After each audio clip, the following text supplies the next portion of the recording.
Hello, this is Keith.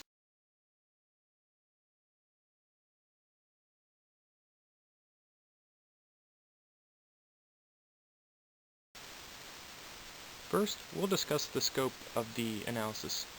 For our security context, we'll be considering the motorcyclist's risk of death due to the actions of a reckless driver in a collision or a forced crash. The system we're performing the analysis on are the road rules of the U.S. interstate highways. The success scenario is when there are no accidents. This is dependent on the input variables, which are the driver's decisions. We determine if the success scenario happened based on the output variables, which are the physical condition of the drivers. Some state variables we need to consider are the driving conditions, whether it's rainy or cloudy, traffic conditions, and also the mental state of the driver. Now we'll look at some scenarios we're considering for the risk analysis. A scenario is an event and an outcome pair. So first we'll look at the events, then the outcomes, and finally a list of all our scenarios. First, we'll look at the events. The events are the causes of harm. Now, we'll be considering a collision by a car driver, a collision by a motorcyclist, or a single vehicle run off the road or forced crash. Now we'll look at the outcomes.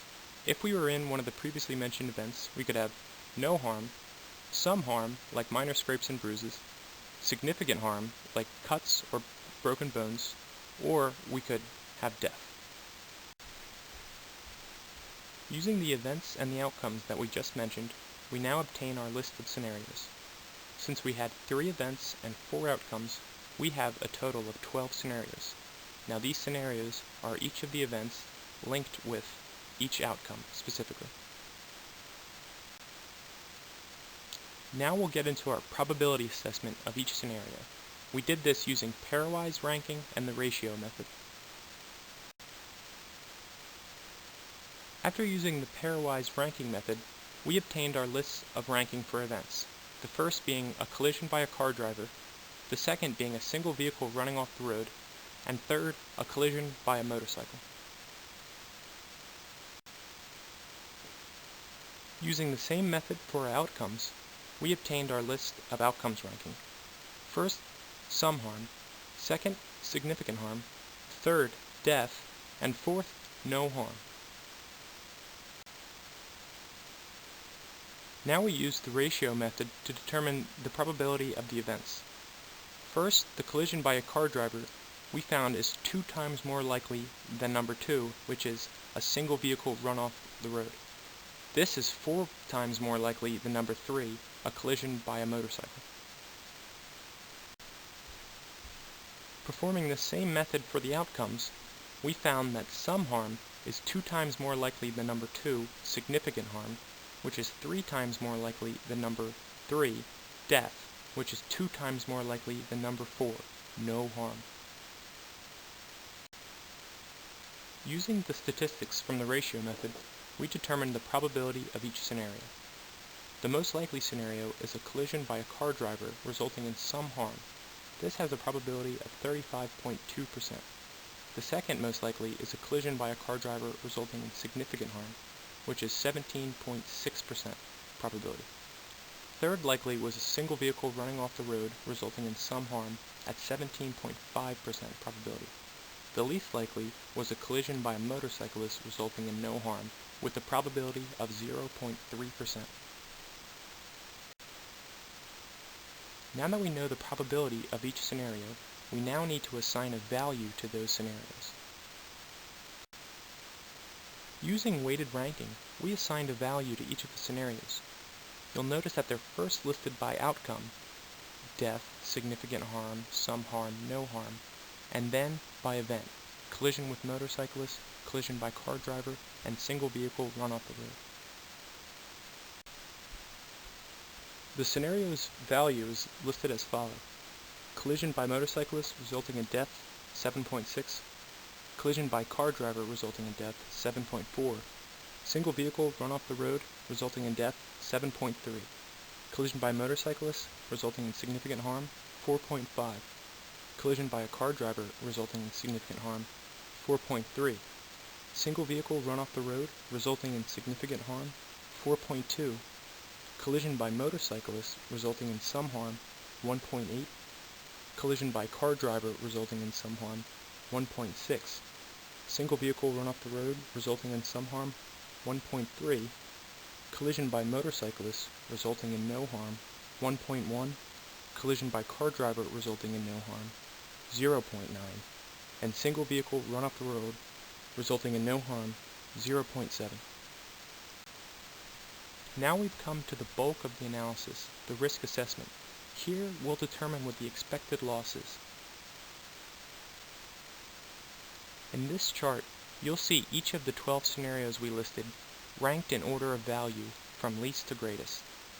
We've also listed the probability, the cumulative probability, the survivorship, and of course the expected value.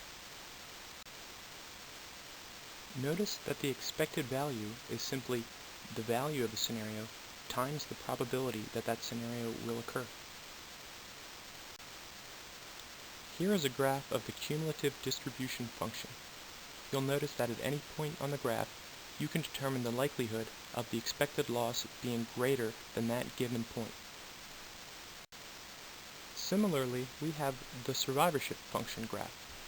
From this graph, you can determine the same information as the previous, but in a more optimistic perspective.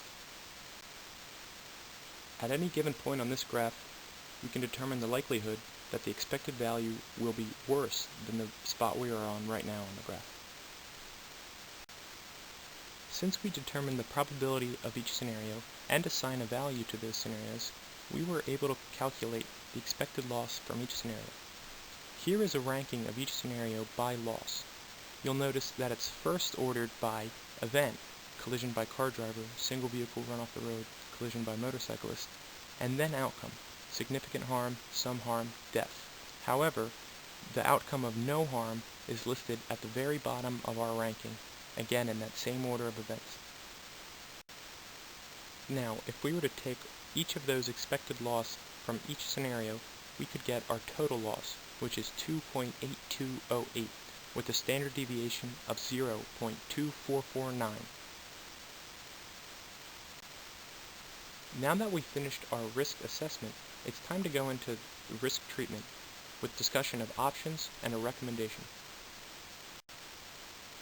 So what can we do to reduce our risk?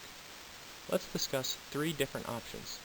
The first being switching vehicle types, the second wearing protective and reflective gear, and the third status quo or do nothing. Let's take a look at each of these options individually. Our first option is switching our vehicle type to a car.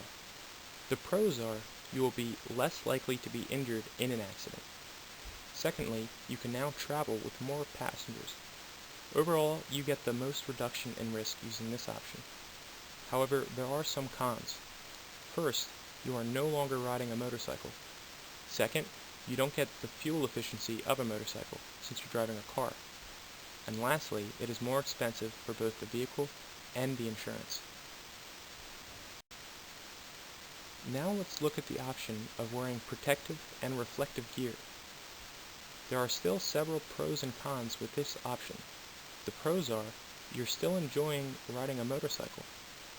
Reflective clothing reduces the likelihood of a crash, and similarly, the protective clothing reduces the damage given the event that you're in a crash.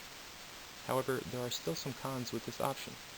You're still at risk for the same types of threats and hazards that we identified at the beginning of this risk assessment. Also, you may lose the motorcycle look and style you had previously attained. Now let's look at the status quo option, or do nothing. Are there any pros to this? Well, yes. Since we completed this risk analysis, you're aware of your current level of risk. Are there any cons? Well, of course, you have not reduced your risk. So, which option would we recommend? We think you should change vehicle types to a car. Ultimately, this will give you the greatest reduction in risk. In addition, it will eliminate some of the threats and hazards that we identified, making it a lot more safe and less risky. Well, that concludes our risk assessment. If there are any questions, please feel free to email me, kkl5063@psu.edu. Thank you. Have a good day.